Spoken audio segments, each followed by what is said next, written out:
الحمد لله الحمد لله الذي رصع مصنوعاته بدور حكمه البالغة. أشهد أن لا إله إلا الله وحده لا شريك له، وأشهد أن سيدنا محمدا عبده لا نبي بعده.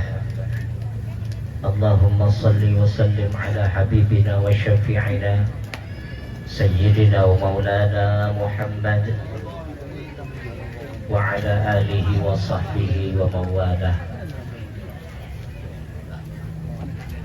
Hadirin hadirat segenap tamu Rasulullah, pecinta solawat, majelis ta'lim dan solawat Ashabul Maimanah yang dirahmati oleh Allah, Bapak Ibu, wabil khusus para orang tua, para penasehat, para pengurus majelis,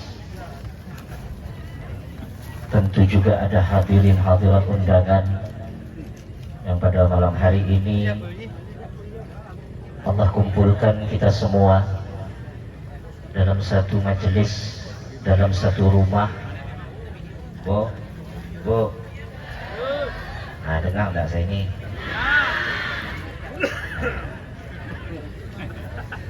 Tanya jawab pula tuh, habis itu cakap. Malam hari ini, Bu, Allah kumpulkan kita semua dalam satu rumah, yakni rumah dari Bapak Abdul Wahab beserta Ibu, dua-duanya jemaah kita. Dan rumah ini malam hari ini, kebetulan ini bulan Rabiul Awal, digelar pulalah Maulidin Nabi Muhammad sallallahu alaihi wasallam. Maulid itu perayaan milad, perayaan kelahiran yang dirayakan Maulud. Saya kalau di atas pentas masih banyak kosong daripada sempit-sempit. Orang tua boleh naik di atas, banyak, masih banyak pantas. Kalau perlu bawah nih ibu-ibu ya semua. Muat dah, istilah digesap nih. Silakan naik. Sian ibu-ibu mungkin ada yang tidak dapat tempat di sana. Malam ini ada 2.000 lebih saya tengok jemaah datang. Iya, nasi disiapkan tu 2.000 saya tanya. Telur tu, harga telur tu 2.000. Jumlah tu nasi tak tahulah. Bu, ada ulama kita berkata, ma min baitin aw mahallin quri'a fihi maulidun nabi sallallahu alaihi wasallam illa habbathumul malaikah wa ghasyat alaihimullahu rahmah. Artinya, tidaklah satu rumah atau satu lokasi, satu tempat dibacakan di dalamnya Maulid Nabi Muhammad sallallahu alaihi wasallam seperti kita tadi yang dipimpin oleh Kakanda Usmaihani dan kawan-kawan dengan tar rabananya, dibacakan maulid seperti itu. Sejarahnya juga sebelum kita berdiri tadi dibaca, itulah maulid. Dan hakikat sejatinya maulid itu mahal qiyam tadi. Tapi saya belum bahas mahal qiyam. Apabila satu rumah itu atau satu tempat itu dibacakan maulidin Nabi Muhammad sallallahu alaihi wasallam di dalamnya, maka tempat itu akan diturunkan malaikat, berturun-turunan malaikat yang di dataran bumi ini berdatangan, yang di langit berturun-turun. Nah, dah itu Allah pula mencurahkan rahmat di sebuah rumah itu atau di sebuah tempat itu apabila dibacakan maulidin Nabi Muhammad sallallahu alaihi wasallam. Allahumma shalli ala Muhammad. Kenapa begitu? Karena sesuatu yang terhubung dengan Nabi Muhammad sallallahu alaihi wasallam itu, maka dia akan mulia. Kalau orang memuliakan kita, orang hormat dengan kita, naik derajat kita, naik pangkat kita, banyak naik gaji kita, banyak anak kita, banyak rezeki kita, hubungkan ya selalu dengan Nabi Muhammad sallallahu alaihi wasallam. Terlalu tajam mic saya ini, Bang Teknisi. Hubungkan selalu dengan Nabi Muhammad sallallahu alaihi wasallam. Jangankan manusia, Pak Bu, sebongkah batu tu, kalau dia ada hubungan dengan Nabi Muhammad sallallahu alaihi wasallam, maka mulia batu tu. Ramai orang pengen tengok. Sepasang sendal kalau pernah berhubungan atau terhubung dengan Nabi Muhammad SAW, terkait dengan beliau, sendal itu mulia. Tahan orang jauh-jauh pergi tengok sendal itu. Kerana sendal itu pernah dipakai Nabi Muhammad. Sebatang pohon kurma, tempat Nabi pernah bersandar khutbah. Sampai nangis pohon kurma itu digantikan dengan mimbar yang baru. Pohon kurma itu sampai sekarang ramai orang berbondong-bondong tengok pohon kurma itu karena terhubung dengan Nabi. Apalah pohon kurma? Sebatang pohonnya, tak ada manfaat, tak ada kemuliaannya. Tetapi karena terkait dan terhubung dengan Nabi Muhammad sallallahu alaihi wasallam, maka menjadi mulia. Rabiul Awal ni bulan apa, Bu? Bulan biasa, Pak.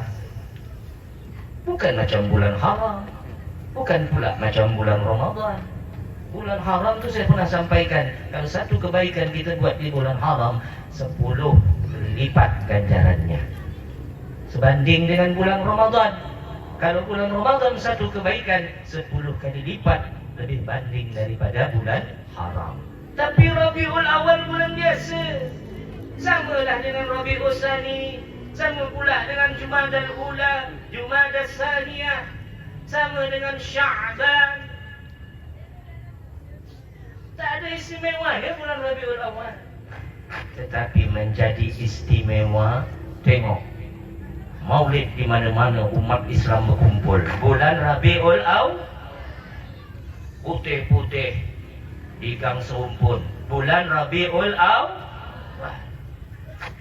putih-putih di kuburan. Malam umat Islam semua berkumpul, suku-suku mengadakan maulid. Ada yang pakai duit, tahan berhabis. Nasi besiknya ada duit. Ni ada duit tak ni? Ada. Ada satu kampung, duit merah-merah dalam setiap besek nasi tu. Faham tu? Gantung-gantung duit macam ini. Untuk apa menghabiskan seperti itu? Karena ingin menghubungkan dengan Nabi Muhammad. Rabiul Awal jadi meriah, Rabiul Awal jadi mulia, jadi bagus di mata kita semua. Karena di bulan Rabiul Awal itu terlahir Nabi Muhammad. Siapa yang lahir bulan Rabiul Awal? Ada tak lahir bulan Rabiul Awal? Kalau saya lahir bulan Rabiul Awal, tidak ada pengaruh terhadap bulan itu. Jadi semua yang terhubung dengan Nabi menjadi mulia. Kalau kita ni mau mulia, selalulah terhubung dengan Nabi Muhammad sallallahu alaihi wasallam. Terhubungnya macam mana pula? Caranya tu Pak Ustaz, terhubung dengan Nabi Muhammad tu. Kita ni dah salah satu contoh. Mulut kita ni, sekarang ni saya tengok jemaah Sahabat Maimanah ni jadual dah tak tentu malam. Tah malam hatu ya hantam, kan? Duduk tertib masih malam Rabu, malam Sabtu, ini dah tak tentu malam. Besok selawat lagi di Balai Lestari. Hampir tiap malam, bapak-bapak ya di Balai Lestari. Lawat lagi. Hampir tiap malam mulut ni selalu menyebut Nabi Muhammad. Kalau kita ni cinta dengan Nabi Muhammad, orang yang cinta dengan seseorang itu dia pasti akan selalu sebut-sebut. Makcik Aina tu suka pun dengar suara. Ada dia suka dengan Makcik Aina. Maka tu meleleh dengar suara Makcik Aina. Kalau suka dengan Makcik Aina, malah yang dicakapkan, malah yang disebut-sebut.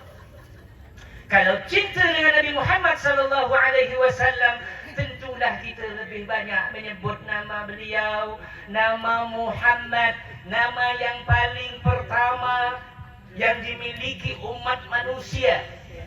Sebelum Nabi Muhammad tu tak ada nama Nabi Muhammad. Nak ada yang bernama Muhammad tu tak ada. Fihris lah, Kilab lah, Qusay lah. Kalau di bangsa-bangsa Eropanya, Manuel lah, Anus lah, Julius lah, Romawinya, itu juga. Mana ada nama Muhammad? Sejak zaman Nabi Adam terlahir pun belum ada nama Muhammad. Carilah di silsilahnya. Adam nama Nabi, tak ada Muhammad. Belum nama-nama di bawahnya, umat-umat di bawahnya. Tak ada. Tamlika, Imlika, tak apa-apa namanya. Lazami, tak ada. Begitu 12 Rabiul Awal terlahir tahun 5701 sesudah Masehi, barulah dinamakan bayi itu dengan bernama Muhammad, yang digelar yang terpuji artinya. Datuk beliau Abdul Muttalib menamakan Muhammad. Ya, dulu tu adat orang Arab saat itu, kalau ada bayi laki-laki, tapi ya bukan bayi perempuan. Kalau bayi laki-laki lahir, dibawa bangga. Kalau punya anak laki-laki, bangga luar biasa. Oh, anak aku lahir laki-laki. Pampaikan nampak muda. Pakcik, pangah. Tapi Arab tak ada pangah, pakcik. Pokok paman dan keluarga semua sampaikan, anak saya laki-laki lahir. Luka. Heboh, dibawa ke wilayah sekitar Kaabah yang sekarang Masjidil Haram. Lalu diumumkan, aku beri nama anak laki-lakiku ini. Kalau bapaknya yang ngomong, kalau datuknya yang ngomong, aku beri nama cucu laki-lakiku ini dengan nama Abu Jahal. Woi, mantap. Itu budayanya. Bertepuk suka dia. Beri nama dengan Sufyan. Mantap. Nama tu dah biasa didengarnya. Tapi ketika Rasulullah terlahir dari Ibunda Aminah, yang melahirkan bahkan tak keluar sedikit pun tetes darah, nipas, tak ada nipas. Rasulullah lahir tak macam kita selambak kain bini kita melahirkan. Mak kita melahirkan kita selambak darah. Saya ingat duk cuci darah melahirkan anak saya. Saya tukang cuci darah. Parit darah. Saya orang Tebelan. Bini saya tahu apa, tahu melahirkannya. Yelah, kan habis dia melahirkan dia nak cuci darah. Samarah. Selambak darah terkeluar.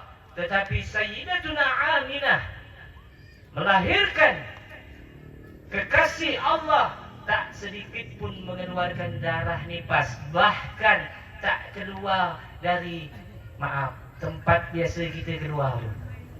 Kita lahir keluar dari mana? Nabi tak di situ keluarnya. Saking spesialnya Rasulullah. Cantik, putih, berseri. Tak ada bayi secantik zaman itu. Semua mandang tu langsung macam dapat rezeki setumpuk. Senang. Hanya mandang bayi Muhammad. Ya Allah cantiknya. Suka semua. Wajah yang berseri, indah. Digendong, diberikan kepada Datuk.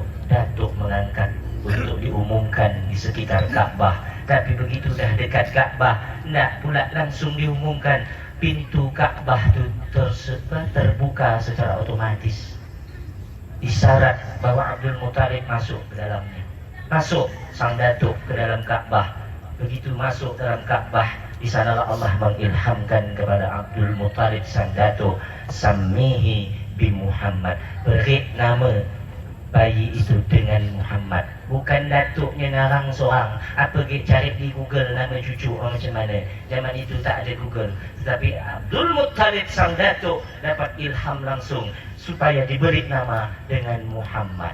Keluar dengan yakin Abdul Muttalib dari Kaabah, mengangkat sang bayi, mengumumkan, kunamakan cucuku ini dengan Muhammad. Tak ada bertepuk. Tak ada yang suka. Heran semua. Nama apa itu? Asing. Tak pernah ada yang memakai nama itu. Tapi maknanya cantik.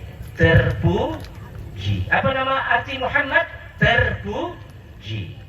Maka kemarin saya bilang, punya anak Muhammad, jangan nak mat. Tak tentu arti. Panggil dia Muhammad. Muhammad, tolong tak berikan bawang merah. Wahai yang terpuji. Itu doa. Sehingga bahkan ketika nanti Nabi itu kelak sudah menjadi penyampai risalah berhadapan dengan para musuh-musuh Allah, termasuklah Abu Jahal, mau menghina Nabi itu sakit, mau mencela Nabi itu susah. Muhammad, celakalah kau, kata dia, mau memaki Nabi. Macam mana artinya? Dalam bahasa Arab ni, tabbalak. Ya Muhammad, tabbalak.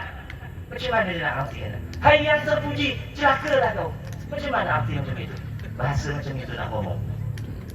Panggil gak terpuji, tapi mencelakakan. Sakit. Ini enggak di kampung kita ni nama Muhammad, macam-macam gelar. Ada mat ayam, mat sapi, benar. Kerana wajah mungkin ya, tapi tetap salah. Kan kebanyakan Muhammad, jadi itu diberi gelar. Mat ayam, mat sapi. Terakhir saya dengar kisah datuk saya, ada di kampung ni bernama Mat Tanjal. Jahat benar nama Mat Tanjal, digelari orang kampung ni. Dia tu baru kahwin, nama dia tu Muhammad juga. Masuk kampung Tebelan ni, dapat orang Tebelan. Kalau dah tak ada gelar lagi, dah habis, dipanggillah Mat Tanjal. Itu dia marah, bersatu dengan datuk saya. Kata datuk saya, tak ada bisa nak negah orang kampung, nama orang kampung. Kata datuk saya apalah, nama Syafi'i ini yang kita pakai hari tu, apalah kata datuk saya, Mat, ente tak usah marah wahai Muhammad. Kalau ente dipanggil Mat Tanjal tu berarti bagus. Kenapa? Kenapa pula bagus pakcik? Jahat nama tu. Kami ente nanjal siamat-siamat yang lain di kampung ni. Pak ente lebih hebat. Habis Muhammad siamat-siamat yang itu ente nanjal. Maka ente bergerak Mat Tanjal. Ya Allah ya Rabbi, janganlah dikasih gelar sembarangan nama Muhammad. Kalau nama lain terserahlah, segala senor, segala su'ud, segala apa, boleh. Tapi tidak pada Muhammad. Betul-betullah memanggil Muhammad, betul-betullah menyeru Muhammad. Karena Muhammad itu terkait dengan sang pemilik nama Rasulullah sallallahu alaihi wasallam. Allahumma shalli ala Muhammad. Terakhir, kalau terhubung dengan Nabi Muhammad, dari nama ya kita dah bergetar. Siapa yang menangis dalam selawat karena teringat ingin jumpa, rindu dengan Nabi Muhammad, atau minimal ingat dosa ya, nangis dalam selawat, ingat dosa, bukan ingat besok beras nak makan apa, bukan. Tapi ingat dosa minimal, apalagi ingin rindu, ingin bertemu dengan Nabi Muhammad SAW dalam selawat. Kalau hatinya seperti itu, maka hatinya itu sudah dibungkus dengan mahabbah yang besar untuk Nabi Muhammad sallallahu alaihi wasallam. Beruntunglah yang meneteskan air mata. Kenapa? Berarti hati dia itu lembut selembut-lembutnya. Kalau yang belum nangis tu, tanyakan dirimu, ada apa aku ni? Banyak ke dosa aku ni? Ada apa dengan hati aku ni, sekeras apa? Kok susahnya nangis untuk Nabi Muhammad? Bahkan sesuatu kalau dihubungkan dengan Nabi Muhammad, Masya Allah, andai kata saya pernah bilang, datang ada Nabi Muhammad ni duduk tengah-tengah kita, jangan cuba-cuba ngarap pengen bisa ngomong apa pun. Sepatah pun kita tak akan bisa berkata-kata. Bayangkan Rasulullah ada di tengah-tengah kita, tak akan bisa berkata-kata. Kalau antum pun mimpi ketemu Rasulullah, tak akan sanggup antum cerita. Ya Allah, aku cari malam semua. Kalau ketemu mimpi masih ketemu Syalau, Syahung, Syasung, masih bisa kita cerita. Kalau ketemu dengan Rasulullah, tak akan mampu kita. Betapa mulianya Nabi Muhammad. Dari awal, dari ujung kaki, ujung rambut, tak ada celanya. Bahkan, maaf, air seni, buang air kencing beliau saja itu banyak kemuliaannya. Bahkan ada sahabat yang sudah pernah meminumnya, sehingga Nabi sampai mengatakan, yang pernah masuk dalam badannya apa yang pernah dari badanku, maka dia diharamkan dari api neraka. darah bekam Nabi sudah ada yang meminumnya para sahabat. Kalau kita tidak bertemu dengan Nabi ini sudahlah. Tetapi ingat, bukan berarti kita bisa tak bertemu dengan Nabi ini kita berjauhan dengan Nabi Muhammad.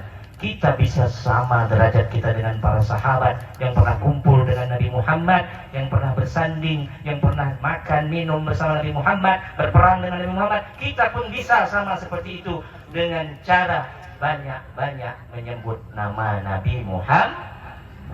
Sebaik-baik menyebut nama Nabi Muhammad di mana? Bukan habis Muhammad, Muhammad, Muhammad, atau ya Sayyidi. Bukan, itu hanya menyebut, tak ada fadilahnya. Hanya manggil saya manggil Ismail, Ismail. Hanya memanggil saya, tak begitu. Kalau menyebut nama, hanya menyebut nama itu Allah, zikir. Maka dalam zikir boleh ya Rahman, ya Rahim, ya Ghaffar. Itu zikir. Tapi pada Nabi Muhammad sebaik-baik menyebut adalah bersolawat kepada Nabi Muhammad. Banyak berselawat semakin memperpendek jarak kita dengan Nabi Muhammad. Semakin dekat kita dengan Nabi Muhammad, maka semakin berpotensi, semakin dapat kesempatan besar untuk mendapat syafaat Nabi Muhammad. Kelak nanti berkumpul bersama Nabi Muhammad, duduk-duduk bersama Nabi Muhammad, berbaris di bawah bendera Nabi Muhammad, minum di telaga Kausar Nabi Muhammad, nanti berbondong-bondong masuk surga dengan Nabi Muhammad sallallahu alaihi wasallam. Amin ya rabbal alamin. Ini yang kita cari, Bu. Generasi 1400 tahun ni, maaf, banyak dosanya daripada pahala. Kita banyak berani dengan Tuhan. Sahabat dulu-dulu takutnya lebih besar. Sayyidina Abu Bakar tu pernah menghayal, bagus aku jadi ranting kayu ya, patah. Habis itu tidak ada pertanggungjawaban. Sayyidina Abu Bakar karena takut dengan Allah. Kita banyak beraninya. Jihad para sahabat, jauhlah dengan kita. Sedekah para sahabat, sahabat itu dari kaya sampai habis untuk Islam. Yang dikeluarkan yang paling banyak dari hartanya. Kalau kita yang banyak Allah beri, yang kita keluarkan 2,000. Macam mana nak serajat dengan sahabat? Kalau generasi kita ni yang ada na'udzubillah, kita takut rudi lo melambai masuk surga, melenggang masuk surga, melampau ke neraka. Kalau dah melampau ke neraka, ya Allah ini yang kita tak mau. Yang kita cari, kita ni begitu dapat syafaat Nabi, sebaris dengan Nabi, itu yang kita cari. Kalau dah sebaris dengan Nabi, tak sempat dia masuk dengan pada neraka ni. Tanpa dia merasakan pedihnya azab neraka, langsung sama-sama masuk surga. Ini yang kita cari sama-sama. Mudah-mudahan kita semua kumpul di sini, berkumpul bersama Nabi Muhammad SAW. Maulid Nabi, sampai bila-bila pun selama bulan Maulid ni, kita selawat. Nak ada mahal qiyam, boleh. Mahal qiyam atau Maulid, boleh. Tak usah harus langsung berselawat, tak masalah. Tak penting ceramah. Ceramah itu bukan hakikat Maulid. Mahal qiyam itu hakikat Maulid. Demikian pendapat saya sampaikan. Mari kita tebar pesona kepada Nabi Muhammad SAW. Buka buku selawat kita akan berselawat dan berzikir menyebut Asmaul Husna. Ya.